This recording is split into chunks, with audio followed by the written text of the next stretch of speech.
Cek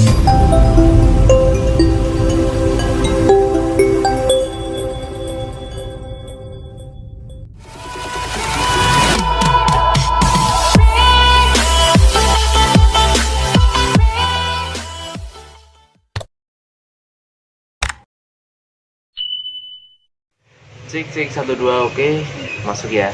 Halo guys, assalamualaikum warahmatullahi wabarakatuh.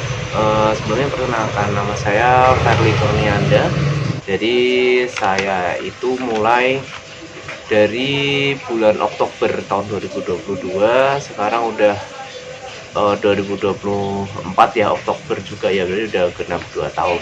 Nah, seperti apa nanti kita coba cek ya. Di video sebelumnya sudah sering saya jelaskan ya. Jadi untuk budidaya ini, lobster air tawar ini saya kira sangat-sangat mudah ya, tapi tetap butuh keseriusan itu di saat kita membudidaya ya, karena tidak semua bisa berhasil itu. Itu mungkin saya bilang karena faktor relasi, faktor keberuntungan juga bisa. Kalau saya kebetulan dulu, ini juga udah pernah saya ceritakan ya di video-video saya sebelumnya. Dulu itu saya dapat indukan dari teman saya, itu alhamdulillah memang murni dari budidaya. Itu murni dari budidaya, dia alhamdulillah bisa beradaptasi, walaupun dari 3 set 30 ekor itu tinggal sekitar 17-15 ekor. Jadi kan dia adaptasinya 50% berhasil kayak itu. Padahal itu budidaya, apalagi kalau dari alam. Maaf ya, ini soalnya di luar saya nggak pakai mic, jadi langsung ke mikrofon dari handphonenya, jadi agak berisik. Nah, yang dari budidaya aja cuman bisa berhasil 50%, apalagi dari alam itu. Makanya banyak sekali mafia itu dia mengiming-iming kita itu agar bergabung dengan dia. Nah, ini cuman oknum ya, jadi oknum-oknum seperti itu dia mengiming-iming kita bergabung dengan dia, kemudian nanti hasilnya yang itu di buyback sama dia. Cuman sebenarnya bagus sih itu, untuk sistemnya bagus, dia bantu untuk mencukupi pasar di daerahnya ya. Cuman kendalanya yang dikirim ke kliennya dia yang mau bergabung ke kemitraannya dia itu, dia lobsternya dari tangkapan alam. Dia ambil dari supplier, dari petaninya, kemudian dia beli kiloan, dia pisah sendiri jantan betina.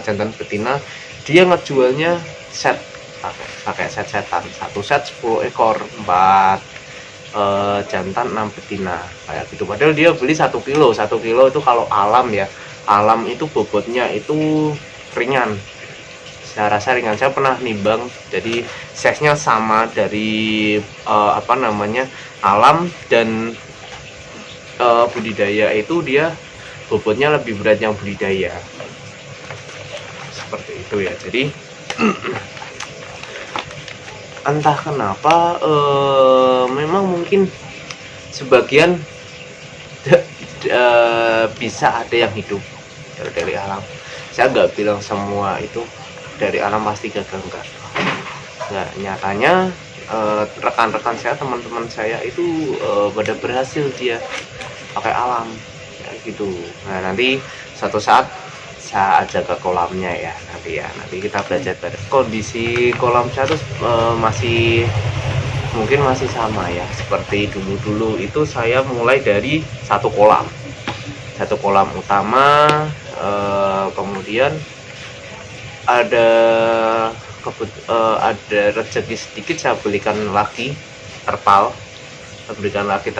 saya kasih kolam buat burayak sampai bibit 3 inci. Jadi dari burayak turun, bukan, maaf, ada lagi saya punya bathtub itu dia dulu tak pakai buat burayak yang baru netas. Saya pindah ke bathtub sampai dia size 1 inci. setelah 1 inci baru tak masukin ke kolam bibit seperti itu. Nah di kolam bibit itu dari 1 inci sampai 3 inci. Setelah 3 inci baru saya pindah ke kolam utama. Dulu cuman modal 2 kolam 3 kolam itu aja, nah, gitu. Jadi untuk indukannya yang bertelur itu saya kasih di akuarium. Ya kebetulan dulu saya telur paling 3 ekor, dalam sebulan paling 3 ekor, 2 ekor, kadang 1 ekor seperti itu ya, karena adaptasi ya. Dulunya saya ngambil di teman saya itu pakai air artetis, dia pakai artetis, saya langsung PDAM, langsung tuh dimasukin PDAM airnya. Jadi ada kaporit, ada apa namanya,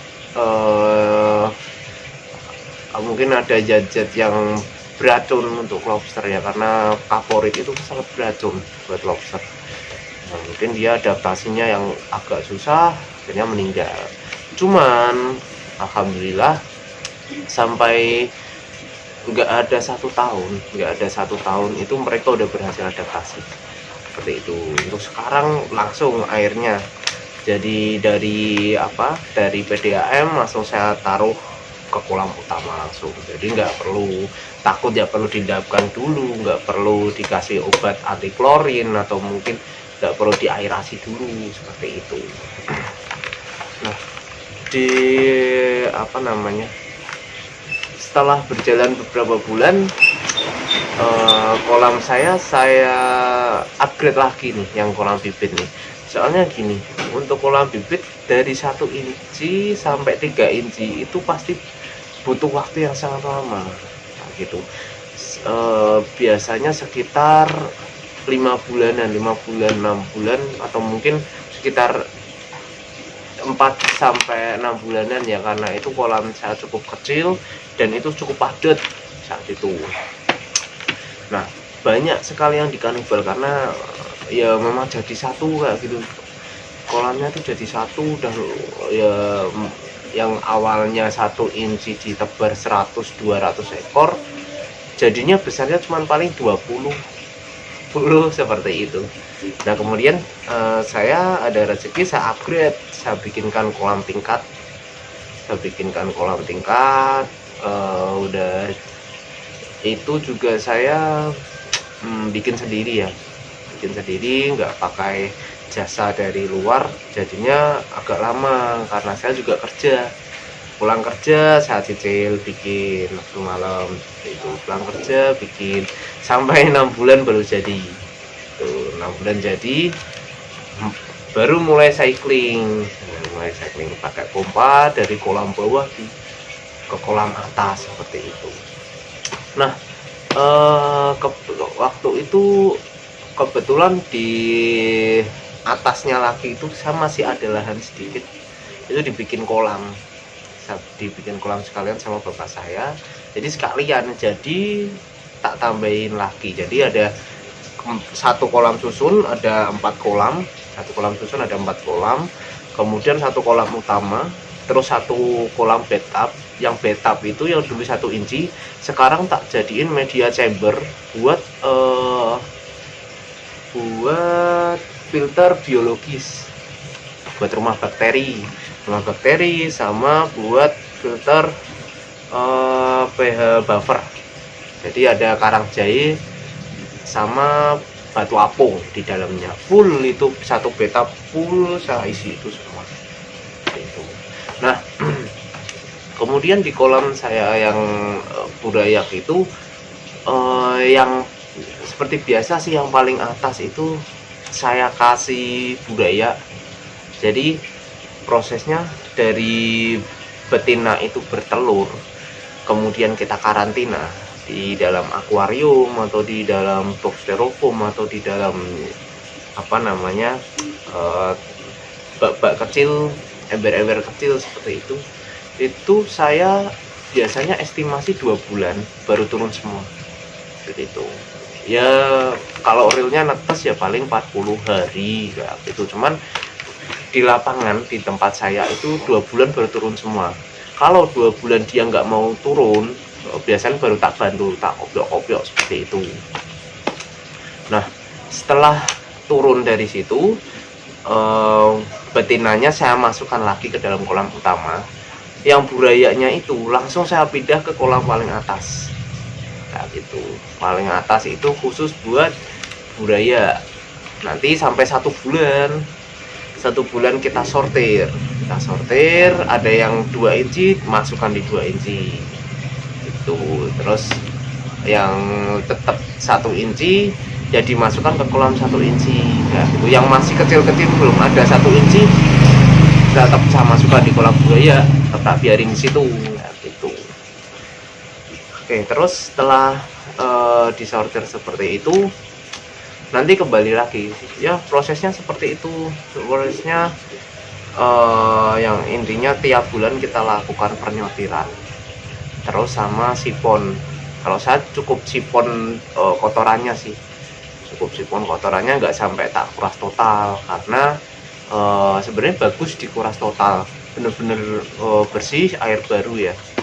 Tapi saya di sini juga tumpang sari sama ikan gupi tuh. Jadi lobsternya itu, kalau lobster kan nggak bisa makan jentik ya, dia nggak makan jentik nyamuk. Jadi saya perlu gupi buat hilangin jentik nyamuknya. Nah, kebetulan gupinya sukses berkembang biak juga, cuman masuknya tetap cendolan gupinya seperti itu ya. Lumayan lah, cendolan 100 ekor sekitar 1.000 per ekor ya, lumayan bisa buat beli makan lobster sebulan.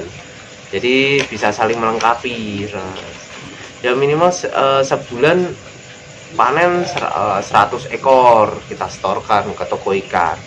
Lumayan, bisa buat beli pelet, bisa buat beli kacang hijau, toge, nah gitu, atau methyl blue buat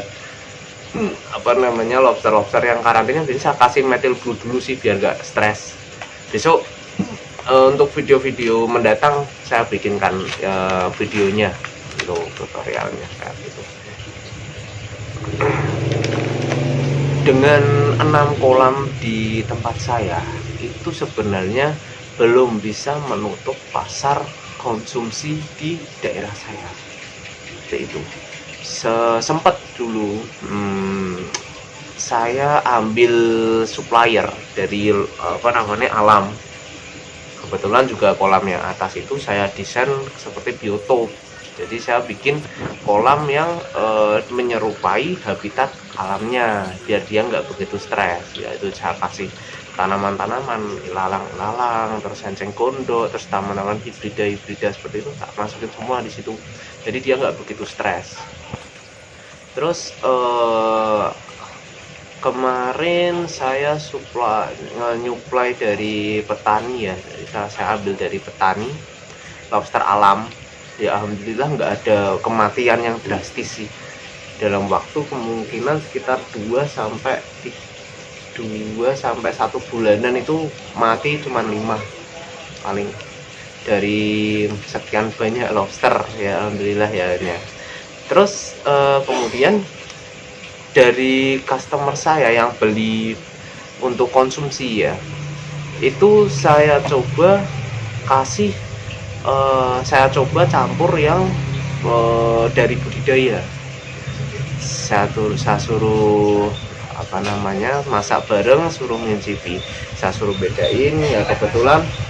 Kebetulan untuk yang budidaya itu dia lebih besar ya, tak kasih yang 6 inci gede gitu. Yang alam kan nggak ada yang gede, paling 5 inci sih, 5 inci cukup ya. Kalau yang punya saya itu jantan gede 6 inci. Jadi nggak susah bedainnya kalau udah matang. Biasanya kalau udah matang kan warnanya orange semua tuh. Nah, setelah dimasak sama dia, dirasain, ternyata beda, rasanya beda. Dia bilang rasanya agak sepo yang dari tangkapan alam. Nah, yang budidaya ini malah manis, terus dagingnya padat. Nah, terus setelah itu saya berpikir, wah, ternyata lobster alam itu kalau kalau rasanya memang sepo ya berarti saya harus membuat produk di punya saya dengan kualitas yang baik. Dengan cara apa? Jadi saya nggak perlu supply lagi ke tangkapan alam seperti itu. Jadi saya fokus di budidaya di tempat saya, jadi dari hasil tempat saya sendiri seperti itu. Nah kemudian untuk apa namanya, untuk 6 kolam ini nggak bisa kalau suruh apa namanya ngejual sampai berapa kilo, 5 kilo itu nggak bisa. Harusnya saya butuh kolam yang besar. Mungkin kalau semisal saya punya kolam lebih banyak mungkin bisa ya gitu.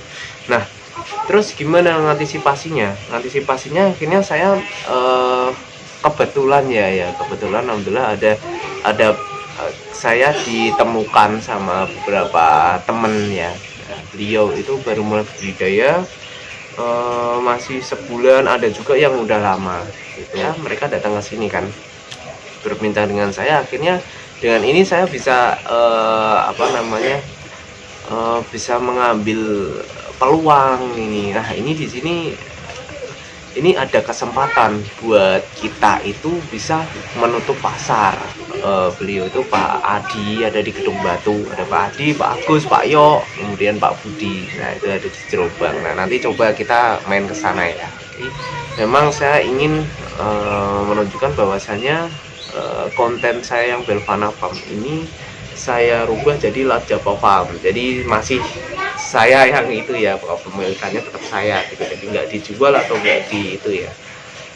Oke, mungkin itu aja ya. Kalau semisal ada yang mau ditanyakan bisa di komen ya. Oh jangan lupa like, subscribe, and like. Oh sudah ya, like, subscribe, and pencet tombol loncengnya. Oke, terima kasih. Assalamualaikum warahmatullahi wabarakatuh.